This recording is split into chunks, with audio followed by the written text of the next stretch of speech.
عن عبد الله بن مسعود رضي الله تعالى عنه قال سألت النبي صلى الله عليه وسلم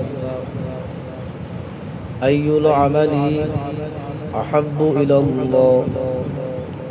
قال الصلاة على وقتها قلت ثم أي قال بر الوالدين হযরত আব্দুল্লাহ ইবনে মাসউদ রাদিয়াল্লাহু তাআলা আনহু तमाम বিশ্বের নবী तमाम ইমামদের নবী